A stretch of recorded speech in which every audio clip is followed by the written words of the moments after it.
Hey there everyone, Lord Frigid here with another episode of Aether Raids Offense. Today we'll be covering the recently completed Astra season, and I must say, Plumeria made things a lot nicer. Not only did she bring 2 range and refreshing power to the table, but she also allowed me to make some adjustments to my teams and even bring Mareeta back into the mix. I've been looking for a good reason to bring her back into Aether Raids, and my only regret is that in order to maximize her performance, I had to take the speed res solo away from Brunia. Hopefully we can get the speed def solo seal sometime. In any case, let's go ahead and take a look at today's battles. I'm not really sure how to describe this first setup. It doesn't really fit most of the terms I've devised so far. The units are too spread out to be boxish, and there isn't enough space coverage for it to be space suppression. It looks like this strategy depends on the attacker baiting Eliwood, Selkie, or both. If they survive with less than half HP, the remaining foes will be able to rush in with Wings of Mercy. It's a decent strategy, especially with the follow-up prevention effects on both of the cavalry, but there are a couple rather exploitable weaknesses as well. First is the wall of breakable structures on the left side. It's possible to bait Micaiah from this location. You can also get their Seer if you destroy the Aether Fountain. On the enemy phase, you are guaranteed to only need to fight those 2 enemies. The remaining foes cannot reach that spot immediately, and Ophelia is too far to get Mirabel's Refresh if she moves down left after Eliwood and Selkie have moved. Another weak spot is the other wall of breakable structures on the right. If you have a tank that can handle Selkie, you can break the Aether Amphorae and stick them here. This way, they will be able to take down both Selkie and Mirabilis without needing to worry about follow-up from the remaining enemies, all of whom are too far away. I will be sending in the Claude raiding party for this battle. The basic strategy is that I'm going to be breaking the buildings up the right-hand side and kicking things off by taking out the Aether Amphorae, which will force Mirabilis to attack Claude instead of focusing her action on refreshing someone, since this team doesn't have any rallies or any other assist shenanigans at all. So let me go ahead and kick that off. I do need to be careful with getting rid of this breakable block here, since it is the space just beyond it is within Selkie's range. So I don't want to accidentally make her aggressive yet. So let's go ahead and just move some stuff. And I'll have, hopefully Sigurd can go up the left-hand side to pick up that Aether Fountain. But I'm not entirely sure to see how this plays out. Speaking of which, I'm wondering how I want to handle the breaking of the remaining structures. You have my trust. I think I should be okay to just leave my units here, actually, Let us dance. and then just get them both on the next turn. The complication is that in order to do that, Plumeria is going to be occupying the space where Claude is now, so I'm going to need, if I want Lucina to be within Gerskogel's support range, I'll need to move her adjacent, which I guess isn't a problem with that breakable block in the way, but I think a better thing to do, just to make sure Claude has the offenses he needs, I'll get that goat stack in adjacent to him. Altina won't have her Asher's Chosen active, however, she doesn't really... Selkie doesn't have such a big res advantage over her that she mitigates a whole lot. In fact, I'm not even sure if she does. And of course, Altina's Twin Blades rips right through non-special based mitigation. So, there's that. In addition to Selkie's kind of blessed defenses. This is it. So Mirabilis is going to easily go down to a 96 from Claude. Okay, well, a 96 plus Luna. So let's take a look at these matchups here. I will note that Altina actually is within vantage range. So, okay, so Claude has his pick of these 2 if he wants. I think I'll at least take out the Eliwood, and then we'll have to take a look at it, actually. Start with the Eliwood and see what happens after that. Let me go ahead and move Lucina out of the way. I'm definitely going to need that so I can refresh Claude. And actually, he should be able to handle Thursier. I mean, he's full HP, he's not going to have any penalties, so Killing Intent's not going to be active. And he has the Rain and buffs, and yeah, this should be fine. I'll be okay to leave him here, and I can get Altina out of the way, and that will ensure that Micaiah stays alive so I can pick up the Aether Fountain on the next turn. I'm thinking that process is going to be just move Claude up a space, refresh with Plumeria, break the fountain. Because it looks like, unfortunately, Sigurd is afflicted by this tactics room, so he's not going to be able to do it himself. And I definitely don't want to put him in range of Micaiah. Alright, so, as expected, Thursier does go down to Claude, so Micaiah is going to advance into the midst of those traps. Didn't think about that. Hold on. Actually, wait, let's see. Does Lucina have a winning matchup against her? I imagine so. Yeah, she does. Okay, sweet. Let's hear it. So what I can do is I can move Claude up, then refresh him, and then after that, I will reposition Lucina with Altina onto this heavy trap, which actually I knew that was fake. I don't even really need to reposition it. Oh well. And let's just have Lucina take care of things.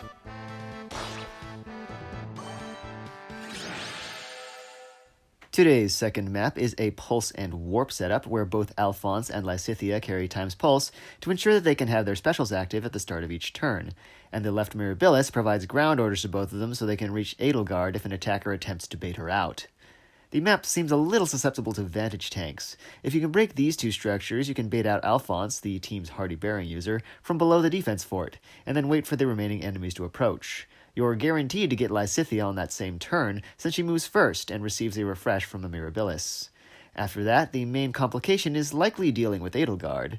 Tanking Alphonse to kick things off might seem a bit odd, but consider that a large part of his annoying factor is Open the Future, while this particular build uses Moonbow, which isn't quite as threatening.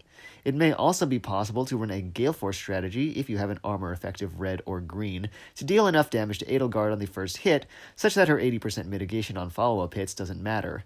After that, your goal is to trap Alphonse, Lysithea, and Mirabilis by placing units in these two spaces. This map is a job for the Brunia team. I'm going to do a fairly complicated initiation here, actually, where I need to break these structures on the left side, and also pick up that fountain with Micaiah just to make sure I can get them all. I'll do it. And then what I'm actually going to do is test this trap here to make sure Micaiah has a space from which to attack Edelgard. She's actually able to land an OHKO, even without the dominance effect, but I am going to wait out this duo's hindrance structure, which does only go up through turn 4. Let's go together. In order to As you say. help Brunia. I believe she should be able to get a one-hit KO on the Ike if I can have the dominance effect active. So that's really the only thing I need the dominance for. And I guess another important part that I haven't mentioned yet is that the biggest part of my plan is that I will be leaving the right-hand side Mirabilis alive. So since I'm going to be having Brunia OHKO the Ike, the Mirabilis' combat will be prioritized, and she would KO both Alphonse and Lysithea. And after the Mirabilis attacks, then Brunia's Pulse Smoke will kick in and take the specials off of Alphonse and Lysithea. So this setup isn't quite fully immune to Pulse Smoke, just immune to Pulse Smoke that kicks off on the enemy phase. Just wanted to check that matchup, fortunately with Altina's Goad Flyers and the Joyful Vows granted to Micaiah by having the Divine Fang bonus. She is able to land that one-hit KO on Edelgard, so I'm going to go ahead and just retreat to my setup position. I really just wanted to triple check that matchup. And then I can kick things off now that the duo hindrance structure is down by hitting the duo skill, which shoot. I am just now realizing that I was supposed to put Altina below, or Brunia below Altina. That would have gotten the dominance effect onto Brunia, which I kind of needed. Shoot. Well, I have no choice but to continue with my strategy as it stands, so oh well. Let's go ahead and reposition Micaiah out to safety. I don't think she can OHKO the Ike. Yeah, nope. And in fact, I'm not even sure she would have done it with the dominance effect. That number looked a little lower than I was expecting. Fortunately, she can take down the Mirabilis, so instead of Mirabilis attacking her first, it'll be Ike attacking her first. Hopefully that doesn't screw things up too badly. Let's go ahead and move Altina over here, and we'll see how the enemy phase plays out. He does have triangle disadvantage. And, oh wow, yeah, with only 17 on this hit, he's going to lose some attack, since he's shaken off his attack penalty. Oh yeah, 10 damage, yes. This is definitely fine. And actually, I'm wondering now, did I even need the dominance effect at all?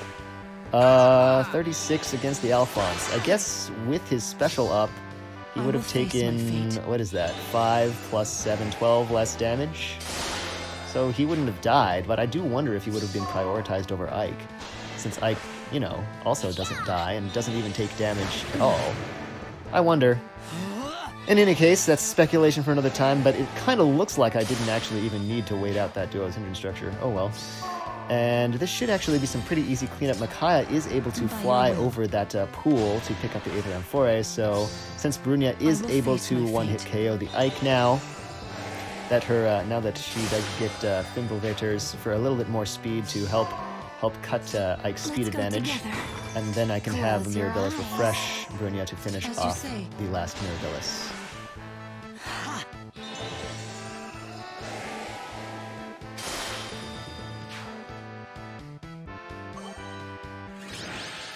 The final map is this monster of a Cavline. Interestingly, while every foe has full merges, the team is a little light on the expensive inheritance side. Nonetheless, it's a difficult setup. As for weaknesses, there's nothing really structurally weak about it. Composition-wise, it's a little weak to def-heavy or mitigation-based reds and blues, so someone like Brave Dimitri or a regular old Blar Raven Triangle Adept mage would probably give it a decent amount of trouble. Even a bulky green would be able to make some good headway if you can bait Sigurd with someone else, like Altina. I will note that it's particularly strong against units in the 3 columns centered on the Panic Manor, as anything with 70 HP or less will take both Panic and the 2 doses of Flower of Ease combat penalties, so be especially careful of where you choose to place your units when you initiate.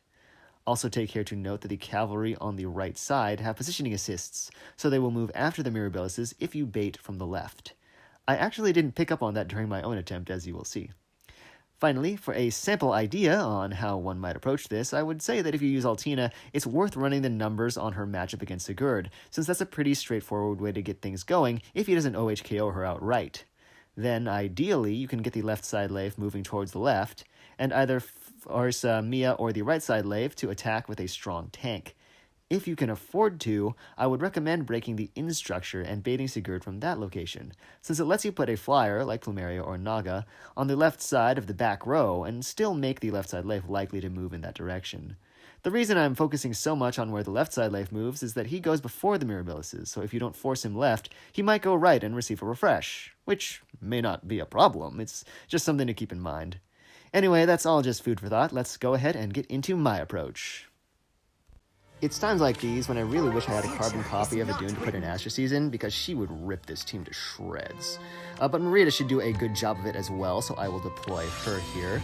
I'm going to take a turn of setup and then kick things off by breaking the Silver Throne, refreshing Mareeta, and then placing her in range of both Sigurd and Leif.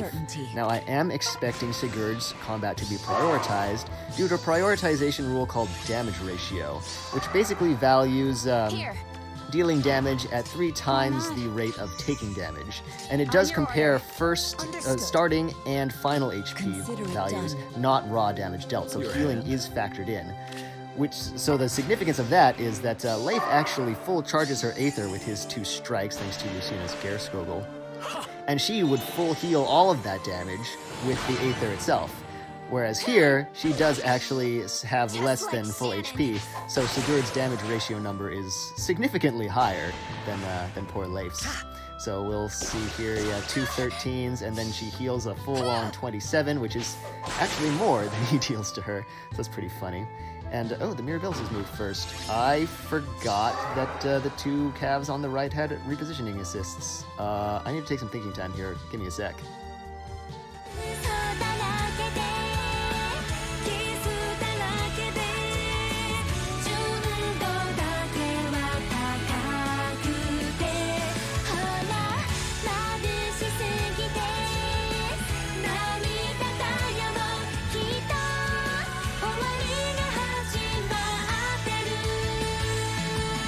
So as it turns out, the proper action to take here is just hit and turn.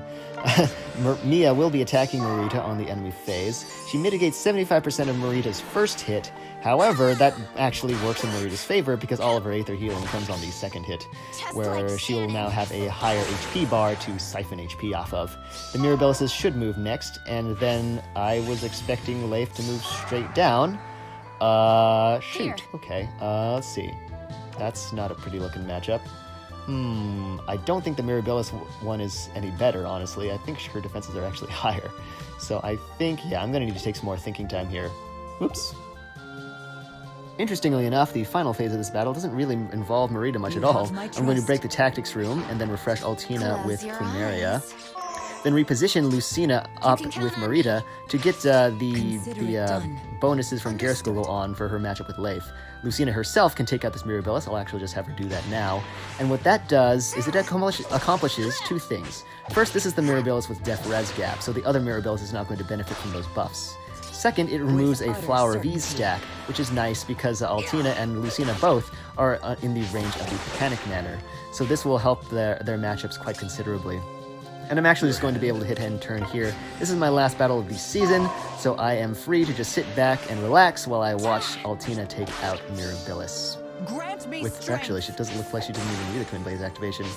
Though I get that fancy ending animation anyway. Sweet.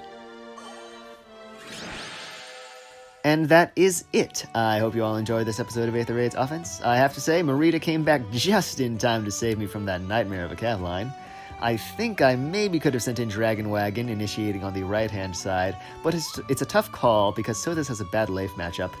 In any case, I'm pleased with the performance of the new lineup thus far, and hopefully its success will continue into future seasons. Next week, we will return to Light Season, where I will be able to reunite Marth and Caeda by running Legendary Marth as my bonus unit. Hopefully, I'll see you all again in a week for the next Aether Raids Offense video covering that. As always, thanks for watching, and I will catch you next time.